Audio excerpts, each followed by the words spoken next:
Hello and welcome everyone to this Black All Year event. If you missed the previous events, they are available on YouTube and as a podcast. And it's been a little while since we've had one of these events, so it'd be a great idea to go back and catch up on what we've done in the past.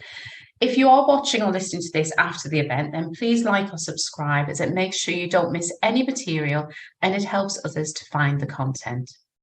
So as it's been a little while since we did our last event, I thought I would talk to you about why Black All Year. So every October, I'm invited to talk to a range of audiences about equality, diversity and inclusion and about being a Black female leader. And whilst I'm always happy to do this, I got really frustrated that everyone wanted to talk about race in October, Black History Month in the UK, but then went quiet all year round. Because after all, we are Black all year round. I kept saying that we should do year-round events, but nothing happened. And being the person that does, I decided that I should make it happen, and Black All Year was born. So I hope that through the events, we'll highlight the issues, challenges, as well as the achievements and experiences of Black people who are the minoritized global majority. And a little more on that, I'm sure, later on. So I am absolutely delighted to be able to introduce our guest today. Ranjana, you and I have been circulating in the same environments for quite a while, but we never seem to have actually met in person or not properly. So it'd be great to have a cuppa one day and meet properly. But Ranjana Bell is and I'm sorry for this term, veteran of the battle for equity. She's held and continues to hold senior positions in a number of organisations, such as Chair of the Road to Recovery Trust, Chair of the Northumberland Police Strategic Independent Advisory Group, PCC Independent Member for Police Misconduct Panels, a government-appointed Commissioner for the Women's National Commission, and has been a lay member of Employment Tribunals since 1999. She was awarded an MBE for her work with the police and BME communities in Tyne and Northumberland in 2014, and has been director of her own company, RBA Equality and Diversity, since 1998. And Ranjana is also part of the We Are Here Inspirational Women permanent exhibition in Newcastle upon Tyne's Discovery Museum, which honours exceptional Black and minoritised women who enrich North East communities in medicine, healthcare, science, education, activism and politics. So welcome, Ranjana. Thank you for that very honourable introduction for me. Well, you know, you are quite an amazing individual. Perhaps start by telling us a little bit about yourself, Ranjana, aside from all of the accolades. Who are you? Well, I think, well, first of all, I want to say that I'm honoured to be here. And although I can't see any of your faces because on my screen, it appears most of your cameras are off. So I'm assuming that you're still sitting there and listening, even though I can't see you. Apart from you. And what can I say about me? I've been thinking a lot recently because I've been asked to kind of explain my journey to why I'm who I am and the way I am. And I think it has to be in the context of the 4-year-old child that travelled on a ship with my mum and my brother, who was 6, to England to find ourselves in a situation where my dad could not find accommodation to include us in the family. And we were sent off to Essex, to a place called Billericay, where rich families, and they were white, who had big houses because they were wealthy, and they'd seen an opportunity to make money on the back of this and set themselves up as unregulated care homes for taking all these lost children. And my brother and I joined a whole, well, there were dormitories of children who couldn't stay with their parents until parents could sort out accommodation. And for me, I realise as I'm at the age I am now, which is 72, which I try not to remember, but that has deeply affected me. And I think by that abandonment experience that I had, and then when we did return to live with mum and dad, seeing the way that they were treated in the 1950s, because it was 1955, that I couldn't bear what I saw happening to my mum in particular. And my need to stop it, I think, set the seeds for me to be what I describe myself as, a big gob, and I can't help it. And actually, I'm quite proud of it now, because when people accuse me or people use that terminology of the woke culture is silencing everybody, it's never going to silence me, because I'm proud of being woke, because it means I'm aware and I will not be silenced. And I think I have the privilege of age and experience and wisdom that enables me to know that you can try and knock it back from me. And if I know I'm right, I will have it out and continue that. So that's me, really. But in relation to what we're going to talk about today, one of the things that I've realized is, although I've lived here most of my life, from 4 years old to 72, I've always felt that I didn't quite belong anywhere. I've referred to myself as the floating generation, because my mum and dad, particularly my dad, he wanted so much to be English that we lost our Indian identity as children. Mum and dad didn't, because they lived there, but we were very young. And I am so ashamed to admit I don't speak Hindi, Punjabi, Urdu. My only language is English and a bit of Spanish now, because I go there quite a lot. But I'm a tourist in India. I'm not accepted in the UK in the way that I should be. And I still feel kind of floating, and I call it stateless. I don't quite know where I belong. And I struggle with that. And what breaks my heart is that I hear the fourth generation of young Black people, and I'm using Black collectively for anyone that's not white and has had experience of racism due to the color of their skin, that they say the same thing, that they don't know who they are or where they fit. And identity is so important to our mental well-being that I feel deeply, deeply saddened and heartbroken that we haven't been able to create a world, or a country anyway, that makes people feel they belong. So that's where I'm at, and that's about me. And I'm happy to talk, as you'll soon find out. You have to shut me up. And I think your experience, I mean, I'm a little bit younger than you, not a huge amount, but I think that experience, and that experience of our parents of wanting us to fit in and to not stand out, and therefore wanting us to be able to speak the best English we possibly could, so not passing on the language of their language is actually really common. I know a lot of people, certainly of my age, who can't speak the language of their parents, or one or other of their parents, because there was this real emphasis on, you must speak English, because if you can't speak good English, then that's another thing to kind of bully you for.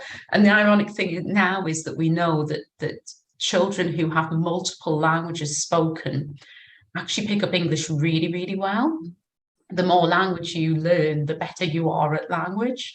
But yeah, I can really identify with what you were saying there about that feeling of being a little bit lost. And I saw a really interesting conversation just last week about, particularly for Black people of African or Afro-Caribbean descent, of that, where is this place called Black? Because actually a lot of people say I'm Indian, or I'm Pakistani, or I'm British, but actually we say we're Black. And that, again, that makes us fairly stateless, because there isn't a country called Black. There isn't a country called Africa, which comes as a surprise to some people. So actually, that sense of identity, I think I feel myself really blessed, because I do call myself a Geordie. And that, to me, that's kind of my route, being an Ashanti and being a Geordie. But it can be really difficult. And I suppose all of this is touching on this thing of language and how language is used, and the power. And you do a lot of work with the police around this, don't you? Yeah, I think this debate at the moment is very, very live, especially since Black Lives Matter, and people questioning their involvement in that and how we relate to that. And I don't know how many of you will know, but the College of Policing and the Police Chiefs Council has told all police services they have to implement a race action plan, and there is a national race action plan. And within that action plan, the chair and the board of that, it's called the Independent Scrutiny and Oversight Board, is chaired by a barrister, black woman called Abimbola Johnson. And between the College of Policing and the Police Chiefs Council and the chair, Abimbola, the focus of that race action plan is purely focused on Black people. And there was a huge debate, like, what are they talking about when they say Black people? And it turns out the race action plan focus for policing is purely about people of African, Caribbean, or who are Black, as in colour of skin. Mm-hmm. That has caused a massive debate and a massive fallout, because it's almost creating a hierarchy of who experiences the worst racism. And there are a lot of police forces who are saying that we don't actually want to go down that road of just focusing on using Black in that way. But that's because my generation have used the term Black since the 1970s as a collective inclusive term. As I said before, for anyone that has experienced racism, discrimination due to the colour of their skin or their faith. And I'm happiest using that terminology, but that does not go down well in any other understanding. So if it would help, Stephanie, I can explain the history of the language that led us to where we're at. Yeah, that'd be really useful. Thank you. And because I can't see anybody's faces, or just a few people's faces nodding, I'm assuming that you're okay with that. So I can give you that bit of information. So if you think about the history of how I came to be here, that we're the immigrants of the 1950s, and we came because after the war there were so many males soldiers who had injuries or died that there were a lot of jobs that couldn't be filled.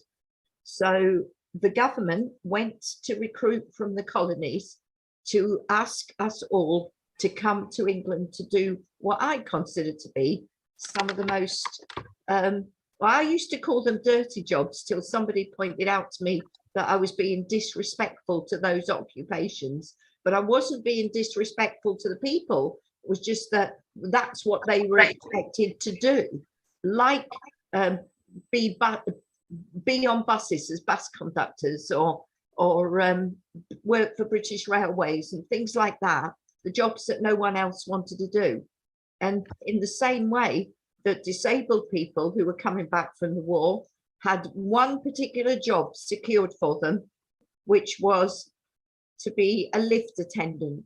That tells you the thinking that was going on in government at that time. So we were referred to, and I'm sure some of you will still be aware of this, the coloured people, because there were those of us coming from what we call South Asia, and there were those coming from the Caribbean. And we've heard a lot more about Windrush over the last few years. So we know there was mass immigration from the colonies through Windrush, and the ship was called Windrush. That was the ship that brought people over. And we were all referred to as the coloured people. And we were referring to ourselves as the coloured, well, my mum and dad were, I was only 4 years old. So it was the coloured people. And then In America, there was a bit of a revolution going on around terminology, because they too were referring to themselves as the coloured people, not the people of colour, but coloured people. And that still tends to be used by that generation. But there was that, those of us that grew up through flower power and Woodstock, that's me, that we used to do, and all the music and everything that went round that. The revolution was Black Power. So any of you who have read the history would know that this symbol was a very, very powerful symbol of Black Power and unity. And there was some very, very powerful speakers and eminent people who spoke out against the racism against Black people. And we had Black Power, Black Panthers, Black is Beautiful, all that terminology. So that was happening in America. And as things do, by the late 60s, early 70s, we in the UK were talking about that terminology, and we were adopting it not in the way that the US had done, but as a collective term for ourselves. And in the 70s, there was a rise of organizations that would call themselves Black Workers Support Group, Black Advisors, Black, whatever they wanted to do. But by the 70s, the government really didn't like the use of the term Black here being used in that way, and they resisted it. And they were actually very disrespectful to groups that came together under that banner. And by the early 80s, when there was quite a big revolution, and I'll talk about Newcastle, because in the early 80s, we had our first Black women's group, we had our first Black youth movement, we had our first Black arts group, we had our first Black women's refuge. But if we used the term Black associated with any of those, we couldn't get any funding, because we were seen as being really, really radical and extremists. So what we did, which I still laugh about now, we didn't change our terms of reference or what we were there for or what we were doing. We just changed the names to Saheli, Chandni, Angelou Centre. We just craftily put in all these other names, and then we could get some money. The one group that got the worst treatment, particularly by Newcastle City Council at that time, was a Black lesbian group that wanted £50 for some self-defense training for their members, and the council refused to give it to them. So we had homophobia and race, and probably misogyny as well, kicking in, and they didn't get their money. We, even with our very crafty names, if we applied to the City Council for money, we were told to go away, because if we went to the Women's Issues Subcommittee, they said, oh no, we don't deal with Black groups, sent us to the Race Equality Subcommittee. The Race Equality Subcommittee said, no, you're a women's group, go back to the women's group. So we had all of this political stuff going on. So strangely at that time, the government decided that we could no longer use the term in any, certainly in engaging with government, and we had to be referred to as ethnic minorities. Mm-hmm. And so for most of the 80s, we were referred to as ethnic minorities. And there were an awful lot of people who, in my opinion, disrespected us by referring to us as ethnics, which to me sounded like some disease. And actually still happens today. It still happens today that people will refer to ethnics. Well, we're the ethnics, right? So then there was a kind of reaction to even ethnic minorities, because what was happening were, and they are ethnic minorities, people who were white ethnic minorities, Polish people, Romanian people, Greek people were saying, well, I'm an ethnic minority.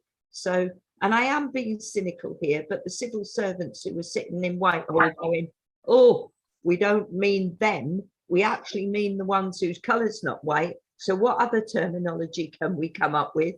So they came up with minority ethnic communities. So we became minority ethnic communities.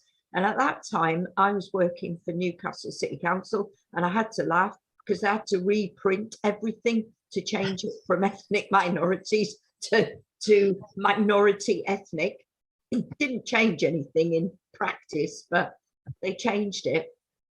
Then there was a census, and the census, I can't remember which year that was now, but the census showed that people like us wanted to call ourselves Black. So the government then introduced BME, Black and Minority Ethnic. So we had BME. That lasted until maybe the 2000 period, where it was being debated because a lot of Asian people, particularly the older generation, were shouting their mouths off saying, I'm not Black, I'm Asian. So then we have Black, Asian and minority ethnic. And if people kind of wonder where that kind of kickback from the Asian community came, you might want to go back on the session that we did, which was on anti-Blackness and colorism, because we explain where a lot of that came from. Yeah. And it's one of the reasons why I've always hated BAME. Yeah. Because it was that, to me, that was introducing even more racism and colorism into a term that wasn't great anyway. Yeah. And I just on that, which I think is really important, something else you need to know about me. Certainly over the last year, I've been to a lot of conferences and meetings where people have been what we call sharing their experiences of their lived experience. And one of the things that I've concluded from that we as Black people, and again, I'm using it collectively, need to look at ourselves specifically for how we treat each other, and that colorism and that hierarchy and the way that we oppress each other. And the reason I say that is the person who made me realize was I heard Azim Rafiq talking at a conference this year about his experience of blowing the whistle on the cricket board. And he says his biggest allies have been his white friends and not the Asian people that he would have expected to support him in that situation. And it's made me reflect on what we have a responsibility to do. It's easy to point the finger, and we need to challenge racism, but we need to take a hard look at ourselves and do what you're saying about addressing that, Stephanie, because it's long overdue. So going back to BAME, the whole fallout of BAME, what's slipping in now is people of colour, because that's an American term, in trying to be softer about being inclusive. And to be honest, and what was the expression you used earlier, Stephanie? Global majority. The global majority, which I think is very, very interesting and makes a very important statement that Black people are the global majority. So that's, to me, that's a challenging description that I love. And that's why I love it. I mean, the first time that I saw that, it gave me, and I kind of said, oh, hang on, global majority. And it gave me such a sense of power, if I'm honest. And I've said this before on these events, but the thought process that went through for me is that actually we are the global majority. There are more non-white people on this planet than there are white people. So we are in the majority. But what has happened is our needs, our rights have been minoritized. So we are a minoritized global majority. And I think that really accurately describes what has happened to us. We're not a minority, but we have been minoritized. We've been made to be less. And then I kind of sat and I thought, okay, so if people of colour are a minoritized global majority, what does that make white people? Well, they're the global minority. Now, for a lot of white people, and I've seen the reaction when I say a global minority, you can see them going, I'm not a minority, but actually they are. But they have been prioritized. So it's a prioritized global minority. And I think that's a really accurate description of what they are. And one of the reasons I was really keen to do this session on language is because, to me, words do have such power. They can change the way somebody thinks and feels in a snap. And I think when you think about being minoritized, it's something that's done to you in the same way that being prioritized is. So that's why I really like those terms, but it's a bit of a mouthful. I will accept that.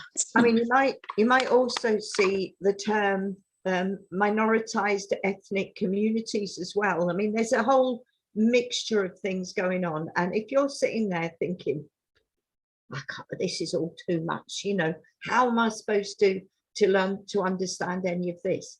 Let's put this in a context. Let's start again.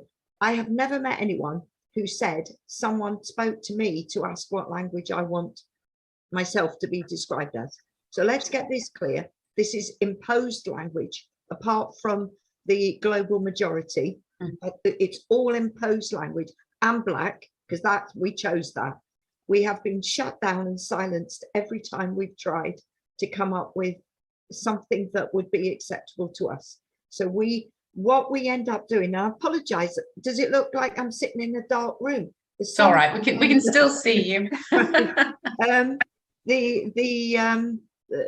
The problem that we have, and I guess it will apply to all of us really in our professional worlds, is that we're often applying for funding, and we're often talking to partners and other organizations. So we have to kind of find a common language that we can use with each other. And unfortunately, we have to play the game if we're putting in a funding bid, and we have to play the game for how the funders are using that terminology. So I accept that and understand that.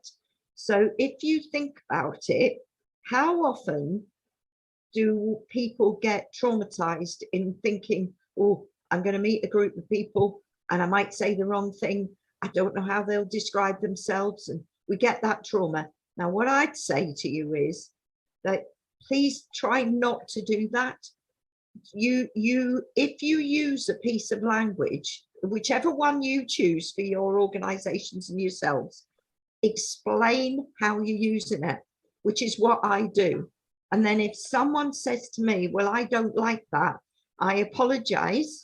And I say, for the purpose of today, what would you like me to use then to make you feel included in my presentation? But apart from that, I can't think of an occasion where I'm sitting with people where I'm constantly thinking, how do they describe themselves? What are they going to say? We've got obsessed with the wrong issue. We don't need to think about that. We refer to each other by our names, and we show the respect on that basis. If there is a need to get a descriptive way of describing something, check it out with somebody. I can see Kainat sitting there, and I don't feel obsessed with thinking, how will Kainat describe herself? What if I say people of color and she gets upset about that? And what am I going to do? I think we've been deliberately traumatized by that. Mm-hmm. And I would like you to not feel that, and to walk into a room and be very mindful that some people won't like some of the language, but you can deal with it. Now, my analogy for that is, if I was going to speak to a group of deaf people and asked each individual, in my description, I might say they're deaf, and how they would describe themselves, I might get 20 different descriptions of how they describe themselves. But I would hate to be obsessed with thinking, well, what language am I going to use? I try and avoid it and talk to them as people. And if I need to, I'll explain it. So I hope that helps. I find that sometimes that over focus and over anxiety around getting it wrong actually makes people make some absolutely horrendous mistakes. And they say things that they would never say in normal conversation, but because they're so focused on, oh, I mustn't say the wrong thing, I mustn't say the wrong thing, I think their brains just kind of shut down. And I've certainly been the recipient of a couple of times. I mean, one of the ones that really stuck out to me was when somebody couldn't work out which of my names was my first name. Was it Stephanie or was it Edusei? And it's kind of, I've never come across anybody with a surname Stephanie. In 51 years, I've never met a Stephanie surname. So what they did was, and I did go back to them afterwards and say, I think what happened was you saw my surname, thought, I don't know how to pronounce that, and you went into this internal narrative of, oh no, I'm going to get this wrong, I'm going to offend, it's a foreign name, it's strange. And it then didn't register that Stephanie is a very simple name that is used a lot in this country. They kind of assumed that my first name must be something really complicated. And that type of thing happens a lot, that people get themselves into a bigger mess because they don't just calm down and don't just ask. You know, if you're really worried about something, just ask. I wonder whether that comes from this otherness. People think that because we are other, we're different, that they couldn't ask what they would ask somebody if they looked the same as them. I don't know. What do you think about that, Ranjana? I think I do believe that the majority of people want to get it right, that people don't want to offend. And I think we've had a whole, how many years, 40 years of being terrorized by the notion of political correctness, now by being woke. And if anybody corrects anybody, is it called the silence culture? Mm-hmm. and you're cancel culture. Yeah, and you're anti-woke and all of this stuff. All it does is traumatize people. And on top of that, we don't get enough time for safe space conversations. Like, well, we're not having a conversation, I'm just talking at you, but we don't get enough space to have safe space conversations where we can feel free to say, I just don't understand it. I need you to help me.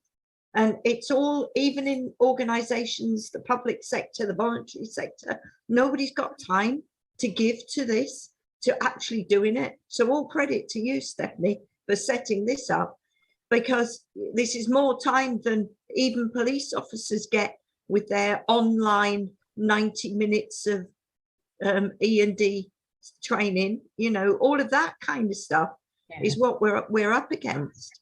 And I think the other thing is we're having a huge debate about pronouns.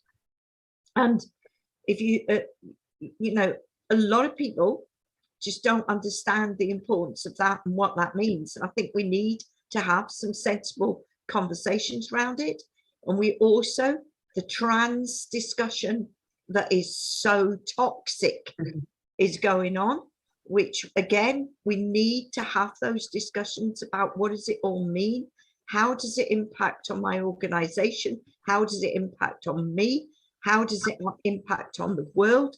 Because these are the live debates that are going on right now that are interfering with people's lives. And we're talking life and death in some of these scenarios. Yeah. So, you know, what I do is I actively encourage executives to start the journey by having safe space conversations with themselves first to do their leadership correctly, because there's just not enough talking going on now. And on that note, should we let the others speak? I was gonna say, if anybody's got any questions or comments, you can either pop them in the chat or raise your hand and we'll come to you. And I think that thing about having that safe space conversation, I think there's something about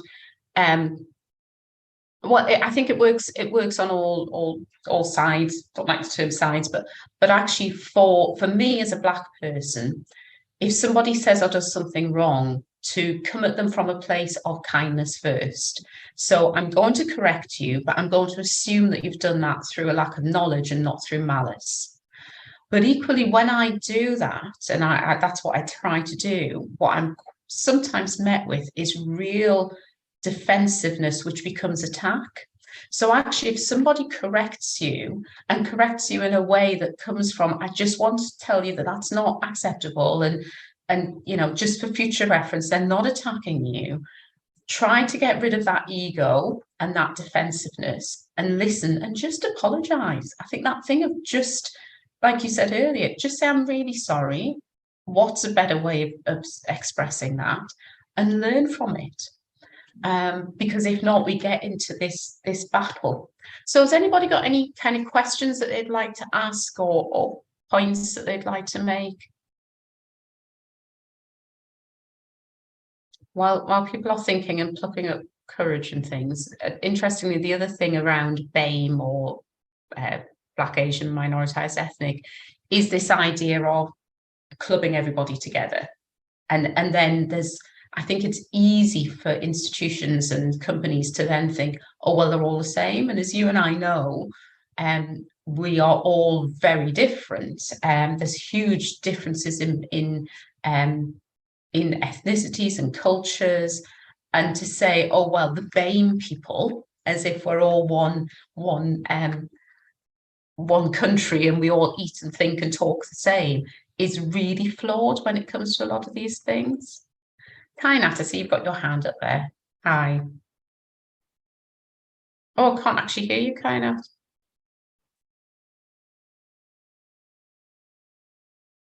No, still can't hear you.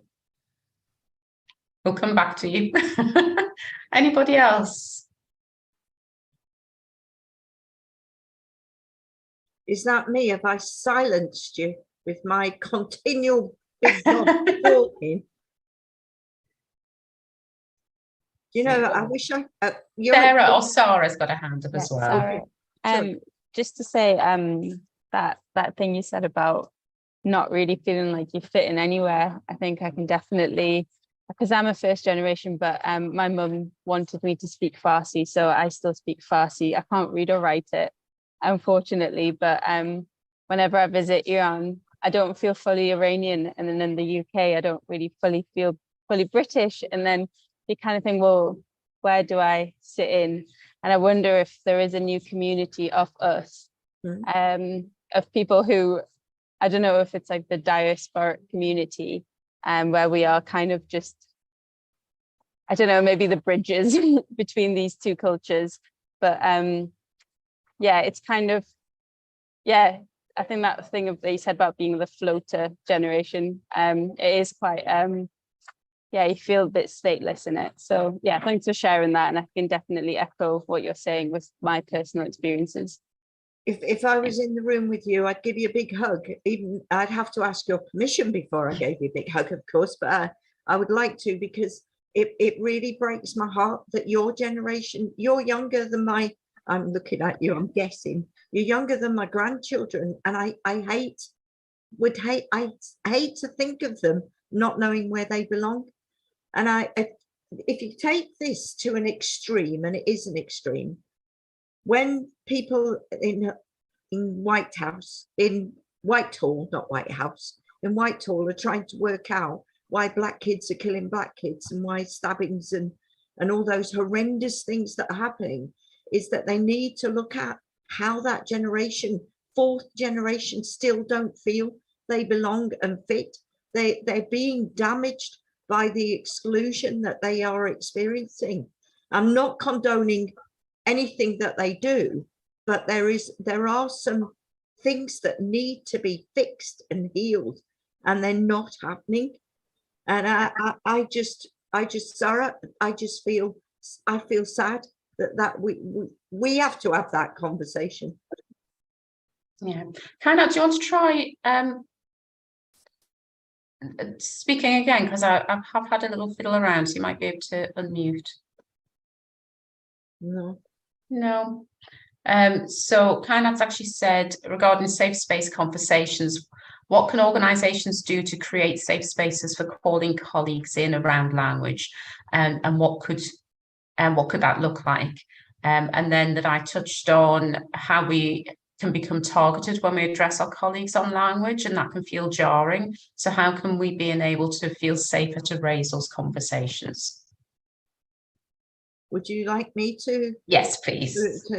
kind of, I have, well, I attempt this in a safe space conversation. People have to sign up to it, and there are very clear ground rules around how we relate to each other within that conversation.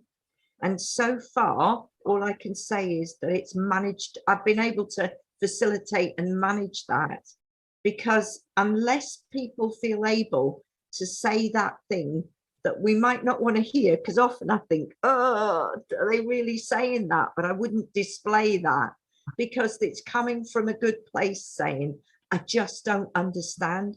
Can you help me? So there's the rules of mutual respect for saying those things, being open to challenge, and agreeing to disagree if we can't reach a consensus about that with respect. Now, that's how I run my safe space conversations. And the group itself determine the issues that they want to raise. It's not me, as I'm tending to do today, throwing stuff at you all the time. It's what is the most important thing for you to address. So, for example, what Stephanie and you have been discussing in the chat, you know, you could say, you know, why I don't understand why people get defensive when I say, do you realize the impact of that? Do you realize how that makes me feel? You know, those kinds of things. That safe space conversation should be managed and facilitated to be a positive thing, not an attack. I don't know if that helps, but you can nod your head or shake your head. And I think there is something for those of us that are facilitating that conversation, because as you say, I've been in very similar positions, and people have said something and you just want to go, but actually when you're in that place and you've given people permission to say things and not to worry about whether it's going to offend or be politically correct, you have to then respond appropriately. You can't jump down their throats and tell them that they're wrong. And it comes from that position of having to be really kind. I think you know, that idea of being kind and being supportive and explaining to people and helping them to learn. That's not to say that I think that we should be doing all of the work and all of the labour, very much the contrary, but actually there is an element of, if people don't know where to start, or if people can't ask these questions, then they're never going to get to the place that we're in. I know I've made a huge amount of mistakes around language and around ethnicity in the past.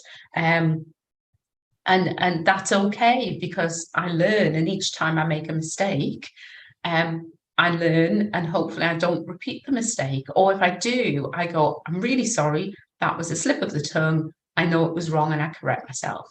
So I think that if there's one thing that people are going to take away from today, I think it is that just apologise and ask. I think that was a really good point that you made about apologise and ask.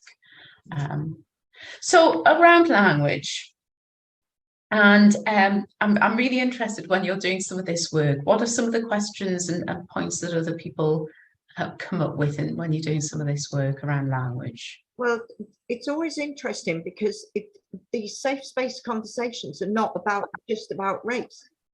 And I'll just slip in this other thing of my experience. I talk a lot about equality, diversity, and inclusion, but the group, I don't know, and it's my question, whether because they see me and the colour of my skin and assume my race, which they often think I'm Pakistani, but I'm actually Indian, you know, have these confusions as well. Everybody just wants to talk about race. And I'm thinking at the moment, there are some other big issues that need to be talked about.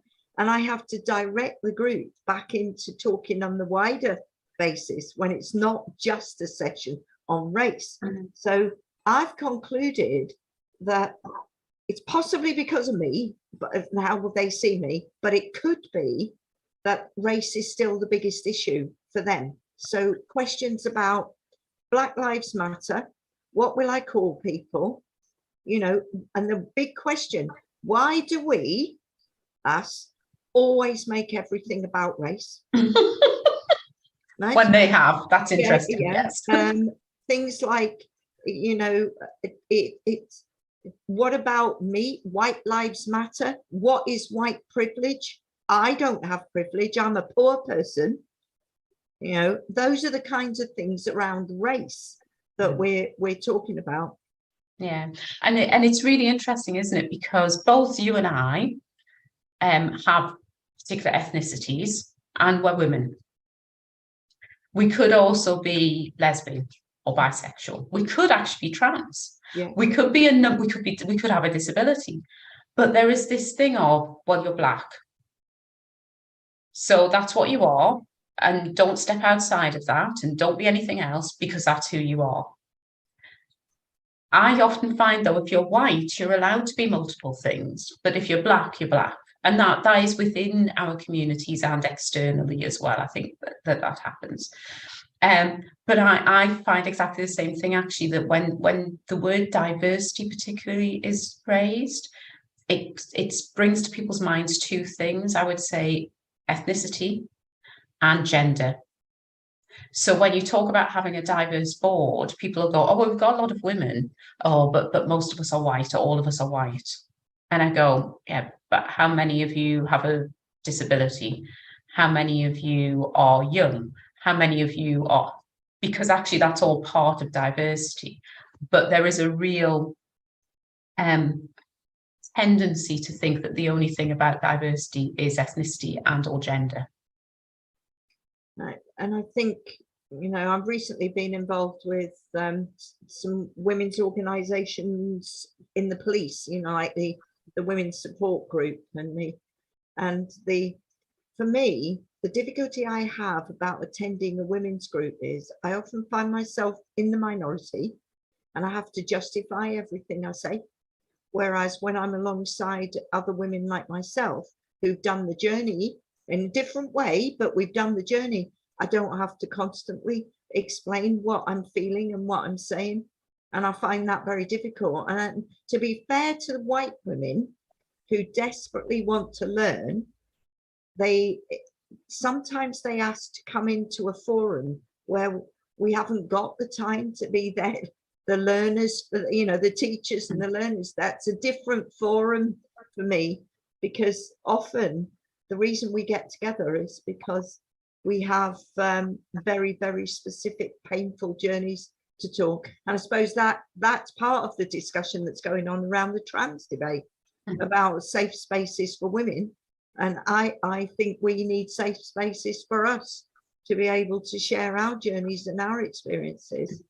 But it's very complex. And I think, people think there's a right and wrong answer to these things. There isn't. It's a massive grey area, because we as individuals with our own lived experiences, with our own journeys, with our own feelings, have an absolute right to have those validated. And we should never be shut down from having those experiences and those feelings expressing them. Yeah. And so I think if you were joining today and hoping that Ranjana was going to give you a nice long list of the words that you can use and the words that you shouldn't use, then you're going to be sorely disappointed. But I think hopefully, particularly at the beginning when you were talking about the history of that language, then hopefully that's helped people to understand why some words are not acceptable. And the thing I would also say is that language, of course, evolves. So, back in the 70s, the term coloured was seen as a polite way of saying things because black was rude. And actually, amongst nowadays, it is not. And there are very clear reasons for that. I will just very quickly run through some terms. So, coloured is not acceptable. Black generally is acceptable. People of colour is probably okay. But there are, and I'm going to apologies for using these terms, but these are terms that I see quite often on social media, and people will say that is not racist. The term Paki, sorry, is not acceptable.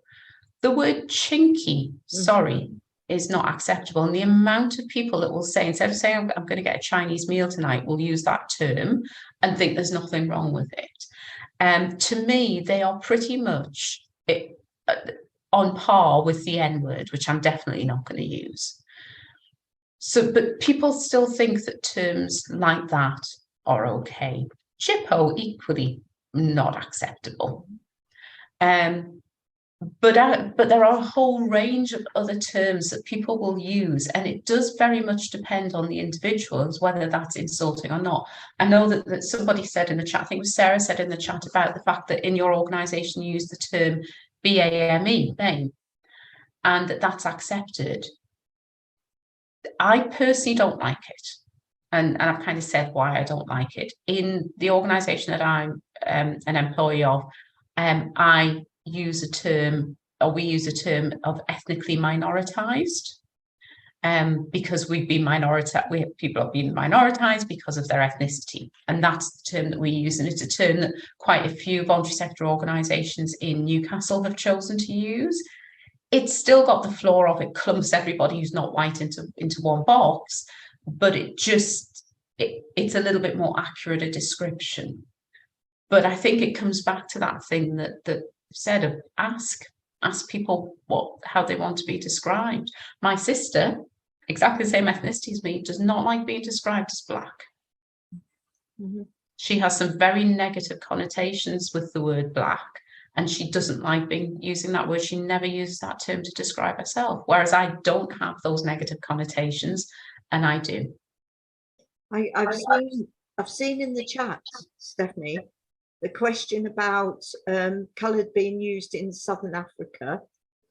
We can't influence that really, but we can influence how we understand the term and how we use it.